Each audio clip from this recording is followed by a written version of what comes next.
They don't make it anymore. Did you know that? No moss. Goner. The high calorie woman has sung. 2024. Last year was the end of the Titan. So is the V8. Nissan's not producing the 5.6 liter V8 anymore. So if you're in the market for an Armada or in the market for the big, the QX80, you're going to have to deal with a twin turbo V6. Not that twin turbo V6 is not juicy and great. I'm just saying you're going to have to deal with a twin turbo V6. No more growl of the V8.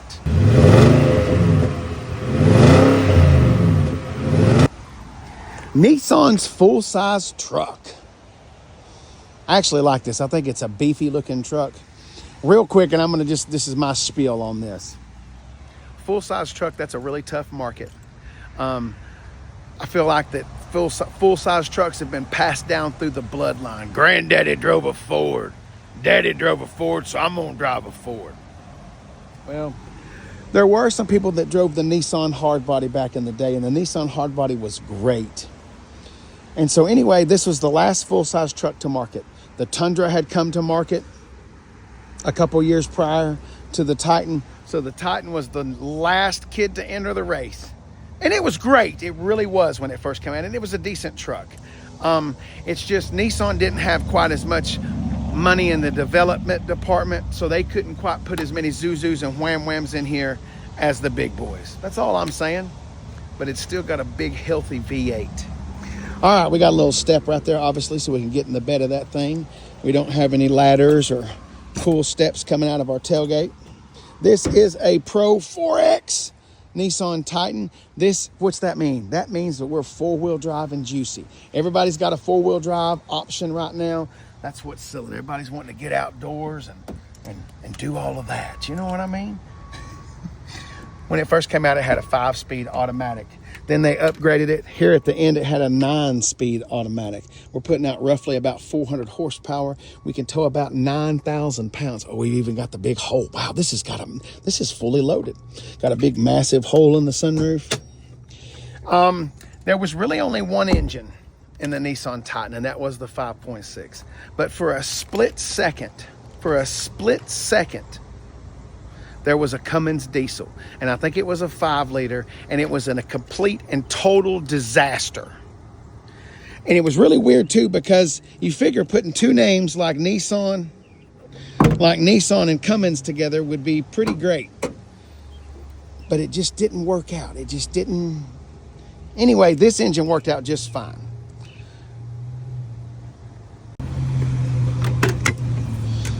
Soft opening tailgate. We've got some kind of a bed anchor system right there so we can have some tie downs. We've got some lights built in off of the taillight. That's pretty smart right there. Got a few anchors right there to tie things down. You've also got a power outlet right there. So it's got everything that all the other ones have. So it competes just fine. It's just there's not as many trim levels, just not as many options, I guess is what I'm trying to say. But it don't matter because they ain't gonna make it anymore. While we're letting it warm up, let's go ahead and look at the back. All right, we've got hard plastic, a little squishy squish, a little squish, hard plastic dual water bottle holders. We've got pockets on both of the back of the seat backs, vents on the back of the console. We've got heated seats back here. We've got 2 USBs, a 12 volt, and a power outlet. We're gonna go ahead and flip this up right here. Oh yes, this one has the Deuce Bigelow package. Right there, and there's one over there as well. You can lay this down and create a flat floor. That way, in case you're in the business, in case you're an aquarium salesman or you own an aquarium cleaning business, this is the truck for you. That way, when you've got the aquarium and the fish tanks in there, they're not sloshing all around. You don't want to stress the fish out. Nissan was thinking about that. See what I mean? We've also got right here their center console right there. Does that not look like that came out of the back of a Nissan or a Chevrolet Suburban, GMC Sierra, Cadillac Escalade? Anyway, that's what it looks like to me. We've got a power rear sliding window. These seats do fold if you need them to as well. You got a little bit more storage back there, but not much. But there is a little bit. It does have a twin panel moonroof up there. The orange stitching looks fantastic. All right, we got dual memory seats right there, power windows, power door locks, power mirrors, a real e-brake, no electronic stuff going on right here. Punch that and you'll turn on the electronic outlet in the bed. There's your light control. Make sure the differential locks out. There's downhill assist. There's your headlight controls. Got a power telling, scoping steering wheel.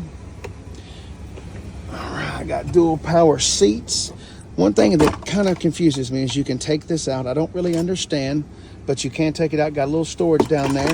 You've got heated and cooled seats right here. There's your knob, so you can go cool or hot. We've got dual zone climate control right there. A decent size screen, nothing big, but there is one right there. Could we show them the map? Do you have a map to show the folk? We may have to have this turned on in order for this to work. Yeah, it doesn't look like we're going to be able to get that. Oh well, but you can have a navigation screen in there once you have it hooked up. There's your four-wheel drive controls. There's your trailer brake controls, another USB-C and another USB. We've got a 12-volt right there. A massive, massive glove box. I'm telling you, the sticker, the orange stitching looks good. We'll go ahead and put that all the way back. I'm not going to open up that sunroof because there's no need to dump water in here. But it does have a huge, massive sunroof. Rear sliding window. And it looks like, since this shares the dash, I guess, with the Nissan Armada, because you can get heads-up display. This one doesn't have heads-up display, but it looks like it wants to. Also, look right here. Can you see that on that speaker? Yeah, going back in time right there. There's nothing wrong with a little fender. Oh.